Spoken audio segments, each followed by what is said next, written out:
குடும்பாளிகளுக்கு நாங்கள் எச்சரிக்கை விடுகிறோம்.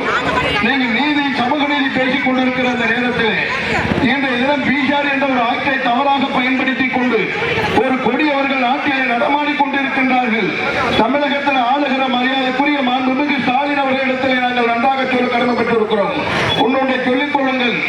இன்றைய தினம் இந்த பீகார் ஆக்டை நீங்கள் எப்பொழுதெல்லாம் ஆட்சிக்கு வருகிறீர்களோ அப்பொழுதெல்லாம் இது தவறாக பயன்படுத்தி இந்த நாட்டிற்கு ஒரு அவமானத்தை தாங்கிக் கொண்டிருக்கிறீர்கள். இன்னொன்று, இந்த நாடே திரண்டு வந்திருக்கிறது.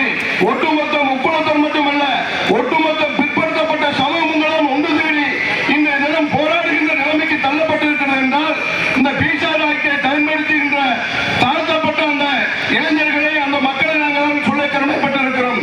ஒன்றுபட்டு தாய்மொழியாக வாழ்ந்த இந்த இனம் இன்றைய தினம் நீங்க பிரித்தாளுகின்ற நிலைக்கு நீங்க தள்ளப்பட்டிருக்கிறீர்கள். 80% இருக்கக்கூடிய பிற்படுத்தப்பட்டவர்கள் நீங்கள் 19% மக்கள் தான் தெரிந்து கொள்ள வேண்டும். ஒட்டுமொத்த மக்களுக்கு வெகுஜன உரிமையாக நாட்டிலே ஒதுக்கப்படுகின்ற நிலை இந்த தமிழகத்தில் மட்டுமல்ல இந்தியா முழுவதும் வரும் என்பதை நாங்கள் எச்சரிக்கை விடுகிறோம். ஒட்டுமொத்த இந்த சமூகத்தின் மேல் நீங்கள் அநீதிகளை விளைவித்துக் கொண்டிருந்தால் நீங்கள் எதிர்காலத்தில் மிகப்பெரிய ஒரு பாதிப்புக்குள்ளாகக்கூடிய நிலைமை மட்டுமல்ல, இந்த சர்க்காரோட நிலையை எதிர்காலத்தில் நீங்கள் பரிதாப நிலைக்கு தள்ளப்படுவீர்கள் என்று நாங்கள் இந்த நேரத்தில் எச்சரிக்கை விடுகின்றோம். இன்று நடந்த ராம்புரலாஸ் படுகொலை இங்கு சாதாரண விஷயம் அல்ல.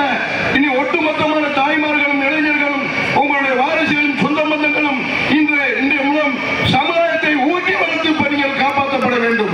எதிர்காலத்தில் சமுதாய நலன்களை நீங்கள் சொல்லி வளங்கள் புறா தவறாக பயன்படுத்திக் கொண்டு கருணை கொலை மற்றும் ஒரு பக்கம் பார்த்துக்கு நம்ம ஆளுகளை